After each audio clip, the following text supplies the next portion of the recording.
Hello friends, இன்னைக்கு ஒரு சூப்பரான ரெசிபி தான் பார்க்க போறோம். உடைச்சு ஊத்துன முட்டை பிரியாணி. எல்லாம் வாய்க்கு ருசியா சூப்பரா இருக்கும். வாங்க பார்த்துடலாம். ஃபர்ஸ்ட்டு குக்கர்ல 2 டேபிள் ஸ்பூன் எண்ணெய் சேர்த்துக்கலாம். நல்லா சூடானதும் ஹோல் கரம் மசாலா சேர்த்து நல்லா பொரிஞ்சதும் ஒரு பச்சை மிளகா, ஒரு பெரிய சைஸ் வெங்காயம் நறுக்குனது சேர்த்து நல்லா வதக்குங்க. வெங்காயம் மீடியம் ஃப்ளேம்லேயே நல்லா வதக்குங்க. வெங்காயம் நல்லா சுருண்டு வதங்கினதும் 1/2 ஸ்பூன் இஞ்சி பூண்டு பேஸ்ட் சேர்த்துக்கலாம். இஞ்சி பூண்டு கூட வெங்காயம் வதங்கும் போது இன்னும் கொஞ்சம் நல்லா வதங்கிடும். ஒரு கைப்பிடி மல்லி புதினா சேர்த்து நல்லா கலந்துட்டு ஒரு பெரிய சைஸ் தக்காளி சேர்த்துக்கலாம். தேவையான அளவு உப்பு சேர்த்துக்கலாம். அப்போதான் தக்காளி நல்லா வதங்கி வரும். தக்காளி நல்லா வதங்கிடுச்சு.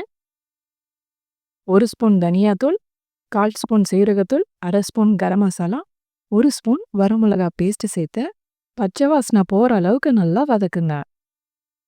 மசாலாவோட பச்சை வாசனைலாம் போயிட்டு நல்லா எண்ணெய் பிரிஞ்சு வந்துருச்சு. இப்போ 2 ஸ்பூன் தயிர் சேர்த்துக்கலாம். நம்ம சேர்த்த மசாலா எல்லாமே நல்லா வதங்கிட்டு சைட்லலாம் எண்ணெய் கசிய ஆரம்பிச்சதும் தண்ணி சேர்த்துக்கலாம். 1 கப் சாப்பாட்டு அரிசி எடுத்திருக்கேன். 1 கப்புக்கு 2.25 கப் தண்ணி கரெக்டாக இருக்கும். தண்ணி நல்லா கொதிக்க ஆரம்பிச்சிருச்சு. ஊற வச்ச அரிசியை சேர்த்துட்டு 2 முட்டையை உடைச்சு ஊற்றிக்கலாம். நீங்கள் உங்களோட விருப்பப்படி எத்தனை முட்டை வேணாலும் உடைச்சு ஊற்றிக்கலாம்.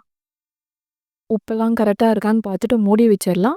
ஒரு விசில் வந்ததும் சிம் பண்ணிட்டு சிம்லேயே ஒரு 10 நிமிஷம் வேகட்டும்.